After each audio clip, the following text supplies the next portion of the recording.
Hello and welcome back to the next One Piece review and discussion. We are back with the next chapter, continuing on with the sort of backstory esque part of Elbaf that we are progressing through. And I did not think this backstory would be so expansive in all the different people we are jumping around and seeing at this time to build up a better idea of what actually was happening around like all these individuals and how they all cross paths and they're all the connections. So it's really interesting to see because at some point we are jumping right back into present day Elbaf. So whether we're just finding out this information or Loki's still explaining this information to Harun and Luffy, we're yet to see. But it's so interesting to see because this is stuff we've known about but not seen it on the page and played out as it were. So it's very interesting now to see, and some of the stuff that gets talked about is very interesting. So without further ado, chapter 1156, Idols. So last we had left off, we had Rox's big introduction. He had caused absolute carnage at this reverie incident. He'd killed an admiral single handedly and casually just got himself into the flower room, sat down face to face with Eam. And in their very quick discussion, he realised how outclassed he was and was like, you know what, I'm going to come back one day. And just dipped. Tried to escape, and in doing so he bumped into Harold, who was also having difficulties, as we've known, in dealing with the world government. And they struck up a very interesting friendship, and Rock said he would come back and meet him on Elbaf one day. And we saw that Rock's built up his crew using those Davy back fights, built up all those strong people, and went to Elbaf to try and recruit Harold. Harold was a key for some reason in taking what he wanted. And in the discussion, we saw that, as we knew, none of them are there in support of Rox. They follow him because there's opportunity, he's strong, there's money, but they're all out for themselves. You know, Shiki was explaining this. We saw Stussy, we saw Don Marlowe, Ed Newgate when he was young, obviously Whitebeard, Wang Ji, Ganzu were ones that were introduced. But we saw that they were teaming up to go and take on the pirate island for the government, which was very interesting because, as we know, Rock was like, oh no, we're 100% double crossing and we're going to take the island and the wealth for ourselves. But it's a start. It's going to be our base of operation, basically, to take over the world. So Harold declined. A few months passed. Rock eventually got his goal. He is set up now on Hachinosu, which was where we ended last chapter. So we pick up here. Back in those days, there were a certain group of idols that roamed the sea. And we've come to some port village where there was a pirate attack, but all of the women are calling the men useless. Like, they've done nothing. They're not fighting back. They're not doing anything to stop this attack. And what we see is that not even the Marines could stop this group because they were known as the Kuja pirates, yet the crew that hailed from the island of women. So they were fierce, stunning, but they were exclusive and off limits to men, and their beauty and strength were something that went hand in hand. And we see that all of the women on the ship are currently swooning for their captain, Gloriosa, a very young Gloriosa at this time. She is the Empress of Amazon Lily and also the captain here, and she is obviously the elder we have seen with Boa. But she is talking about how, you know, she's weary of her beauty, she wants to shed her skin, but very snake-like, and everyone is just captivated. And we have a woman approach. This is Tritoma, who is the third one along. So obviously Gloriosa is current in this part. Shaki takes over. Then it is Tritoma here, and then it falls to Boa in the order of empresses. So Tritoma, the one who falls to be empress before Boa, approaches Gloriosa with a bunch of like fan letters, like all these new love letters that she's been sent, all this big bundle in her hand. And Gloriosa points behind her and says, "Oh, what about all those in the back?" And there is a huge pile. And she's like, "Oh, don't worry about those. Those are for Lady Shaki. There are 100 times more." So Gloriosa is fuming at this point, and it is indeed said that there was one other who would outshine Gloriosa. She was a radiant of the sea, you know, the star of her era, but no one could outclass the first mate, Shakuyaku, or Shaki. So we see that Gloriosa is just enamored by a ship approaching. She stopped what she's doing, and she is infatuated by seeing Roger's flag. So Gloriosa clearly has a affection towards Roger, and we see that Roger does not reciprocate this feelings and is instead here to take first mate Shakuyaku. So Gloriosa's like, what are you doing? Like, is my love not enough, basically? And they're basically having a massive brawl. And Shaki comes out, like, kicks out on the door and is like, who's taking who? And everyone starts to swoon. And we see even Roger falls victim to her beauty. Like, Roger's like, yeah, no, I can't beat her. And we see Shaki uses her legs exactly like Boa. So whether Boa learns her fighting techniques from Shaki is very, very close, because even though she's like lighting a cigarette and is like smoking away on the deck, she's like kicks Gabon. She takes down Roger. Like, these are formidable people. Like, they're very young at this point. Like, Roger's still got the straw hat on here, and we see that she's just intimidating with her beauty. Poor little Roger here, and he can't quite grasp it. But it doesn't matter, because even though they're all infatuated and like they're all going this way, there is one person who is unaffected, or clearly isn't showing it. And we see that Rayleigh is stood to one side, and she's like, "Rayleigh, it must be really hard for you, this." And he's like, "Yeah, I'm just surrounded by idiots." So he's clearly not being as affected as the others, but she gives him a wink, and it's like he gets like a little bit starstruck. And we know, we've seen them at like Sabaody.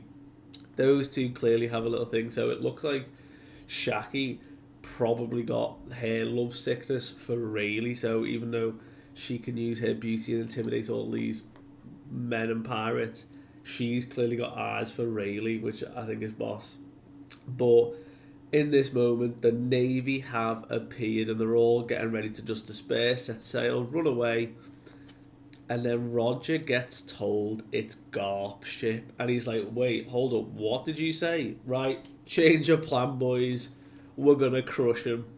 So obviously, Gold Roger, we get a little title card, the current or future king of the pirates. And then this is Garp when he was a vice admiral, so very young Garp.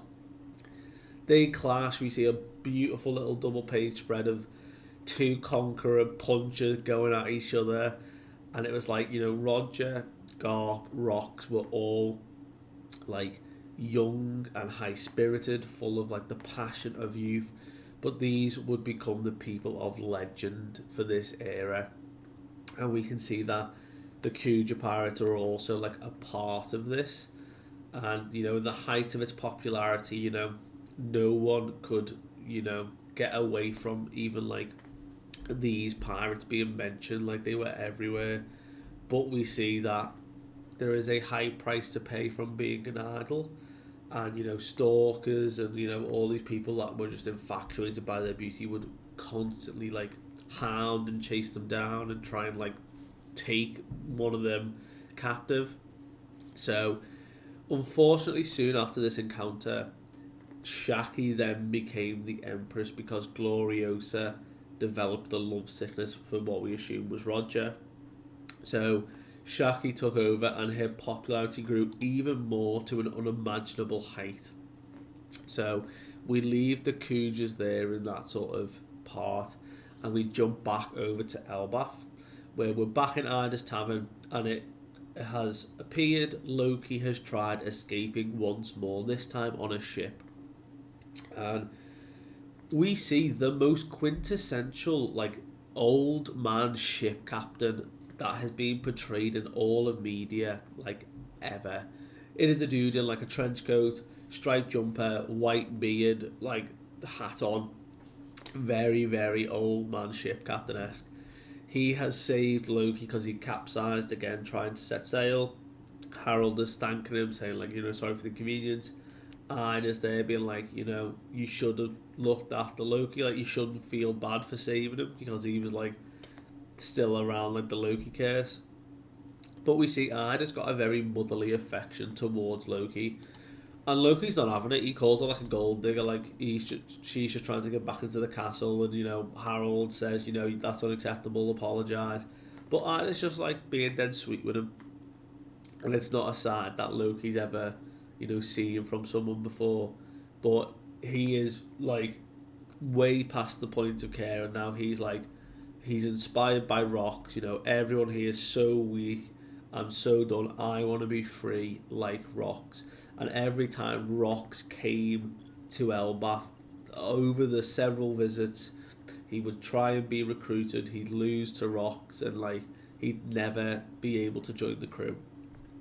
So where we come to is the Rocks pirates finally forming fully on Hachinosu, and it's several months after they've taken over. The island was just a massive rock to begin with. So we see the island and it's just a massive rock and all the townhouses. And we see all the people are talking to someone who's looking for rocks, looking to join. And everyone's like, oh, yeah, this is like the all-star evil crew. If you head to that fish-shaped boulder, that's where you'll find everyone. And some dude's like, you got to be careful. Like, the further you go in, the badder everyone gets. Like, they're all a bit crazy, but it's your own death wish. And he kicks him like in the direction, and this dude just grabs him by the head, and his like hand like just swallows his head, and we see Silver Axe arriving here, and he's just absolutely ferocious. Like, this dude is a beast, and he's clearly here to join the Rocks crew, as we know he does. He is heading there, and clearly Rox's reputation is drawing in even stronger fighters. Now, like, they're not having to do Davy back fights anymore. Like, the strong are coming to him to join him. And immediately there is two massive explosions at the fish-shaped rock where two eye holes have been punched clean. And Rox is like, yep, that's the view I was looking for. Look at that scenery. Blasting these holes was the best idea, just so we can see out. This was the right call. And he explains to his like clearly higher elite of his crew here that there are two devil fruits he's after. One of them is most likely on Elbaf, and its true power can only be shown if Harold eats it, which is interesting. Maybe there is some compatibility, I guess, for certain devil fruit for certain individuals, I guess. But Rox has got a very clear intent here that the devil fruit he's looking for, or one of them, is only gonna have its true power. It's only capable in Harold or a giant's hand. So clearly, obviously, Loki's got it now, we think. So there's an idea here that the two devil fruits he's after are clearly Luffy's fruit, but because devil fruits are brought on by the wishes of the people, and their sort of way of like bringing out like ideas. We've already found out from Elbaf that the sun god Nika had two ideals. It was one for freedom, one for destruction. could there be a potential of two separate devil fruit that both relate to Nika, but one is about freedom and one is about destruction? Loki Luffy parallel could happen. But we see that they continue talking about the rest of their plans, specifically how they want to go out and find the Galley Ra folks, the group of legendary giants that are frozen somewhere. And Big Mom is like, oh yeah, no, like I'm contacting everyone I know to track them down and find out where this frozen army is. And like Whitebeard is like, aren't they going to be corpses? So it's useless. And basically they explained, the only way that they probably can come back, even if they did come back to life and they were there, like it's going to be hard to reason with some giants. And that's why Rox is like, look, that's why we need Harold. He's the king of Elbaf. Like, do you see what I'm doing? But Cardo's like, we've got a strong crew. Young Cardo. He's like, why don't we just force them to obey? Like, why don't we just strong arm Harold? And Rox just annihilates Cardo. He's like, don't you ever say that about Harold or Elbaf ever again. Like, he's my friend. He's a good pal. We will not do that. And he said, I will crush you if you even consider that idea again. So we can already see the infight and the bickering. And he's like, look, we are a group that are bound to implode sooner or later, but let it not be now, because there is so much that we can do with this opportunity. And we finally see it. The final page of this chapter is a full double page spread of the whole group together. And it is Rox basically declaring, we are going to bring down the Holy Land, but the only way to do it is with Elbaf's support. If you aren't with me, then get lost, like if you don't want to be here, but it's your choice. If you want to be with me on the day of destiny, if you've got the guts, then follow me, because Rox is going to take them to the world's summit. I mean, what a way to end the chapter. We've got the talk of destiny again, and we know a certain individual known as Shanks just casually happens to be a child of destiny, so clearly there's a connection there for them.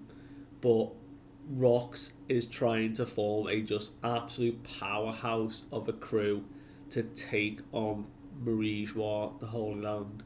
What he's seen, it is all going to be very chaotic, but I got a feeling the backstory is going to wrap up soon, and we're going to jump back to present day and see where everyone's at. But we will see. Thank you so much for watching. I do appreciate it. Let me know what you thought of this chapter, and I'll see you guys later.